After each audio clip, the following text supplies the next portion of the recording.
What is going on, guys? Welcome back to Film Reel. Today we're looking at 5 of the worst Pawn Star pawns in history.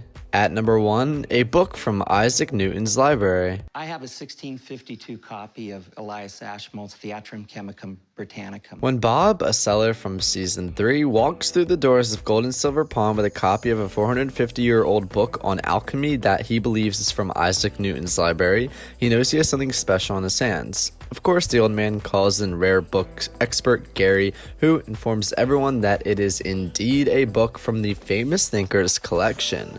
Although the cover has been restored and rebacked, probably done in the 1700s, still, Gary places the retail value of the book at $20,000. Amazingly, Bob then accepts the old man's shockingly low offer of $7,000 after being told, "You know, if I give you $7,000 for it, I won't have any money for dinner tonight." Apparently, the old man pays over $13,000 a meal.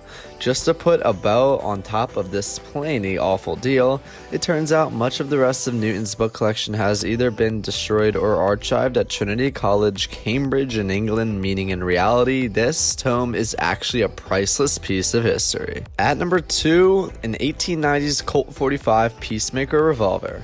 Hey, how can I help you? I'd like to try and sell this Colt revolver. This is cool. In the season 4 episode Peacemaker, Rick buys an eponymous 1890s Colt 45 revolver, which he says sell better than just about any antique gun I carry. Rick's excitement is palpable, especially after the seller Brian foolishly reveals he purchased it for just $25. They eventually agree on a price of $3,000. Upon inspection of the revolver, however, weapons expert Sean tells Rick that the gun is worth at least $5,000 in its current condition. But in fact, depending on exactly how rare the specific model is, it could be worth much more. For instance, the first ever Colt 45 Peacemaker, originally made in 1873, was sold at auction in 1987 for a whopping $242,000. Granted, the gun featured on Pawn Stars was much later and was likely part of a larger production line, but the current pricing on similar era Colt 45 ranges from about $2,000 all the way up to $42,000. So yeah, Rick made an offer within the market range, but not surprisingly, it was on the extremely low end. At number 3, Hotchkiss Cannon. A cannon. Field artillery collector Chuck rolled his 1890 Hotchkiss cannon into the parking lot of Gold and Silver Pawn, aiming to land a deal. Things were looking up when Rich asked his weapons expert, "What can I pay for it and still make a few bucks?" To which he replied, "I would say $40K all day long." Of course, Chuck is pleased, but then he immediately commits the fatal flaw of any negotiation, which is to reveal his bottom line number before the haggling even begins. "I expect about $30,000, Chuck says, instantly alleviating himself of a potential $10K. Rick seizes on Chuck's misstep and agrees to $30K as long as the cannon still fires, which it does, and they shake on the deal. At number 4, a 1984 Chris Craft boat. This is my 1984 Chris Craft 332 Commander.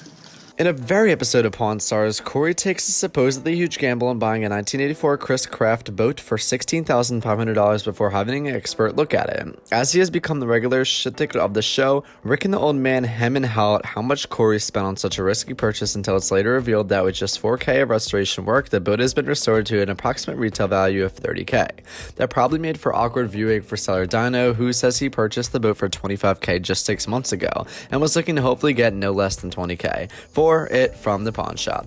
It means a little bit more work than I can afford to put back into it. Dino says having no clue that if he would even have somehow coughed up $4,000, he would have been looking for a potential break even rather than an $8,500 loss. At number 5, a 1962 Lincoln Continental. In another Season 1 episode, Rick and the old man make a steal of a deal on a restored 1962 Lincoln Continental. The seller, Devin, says he did most of the engine work himself, but he's put enough time and money into it that he's ready to let it go. He says he wants to get anywhere from $13,000 to $14,000, but the classic beauty has a seriously neglected interior, so Devin eventually parts ways with it for just $9,500. Interestingly, they note that the original showroom price for the vehicle was $10K, meaning they actually paid less for the car in 2009 than it cost new in 1962, not usually the case with classic cars in relatively decent shape. Anyway, there's the usual hard ringing over whether the restoration costs will financially destroy them, but they just didn't. They spent $15K to get the car back into showroom shape, but were left with a vehicle worth $30,000 to $35,000 depending on the buyer, meaning the deal was a possible $5,500 to $10,500 gain for the Pawn Stars. Alright guys, that's gonna wrap up for this video for Film Reel. If you enjoyed, hit that like button, subscribe, and I will see you guys next time. Stay safe and have a great day.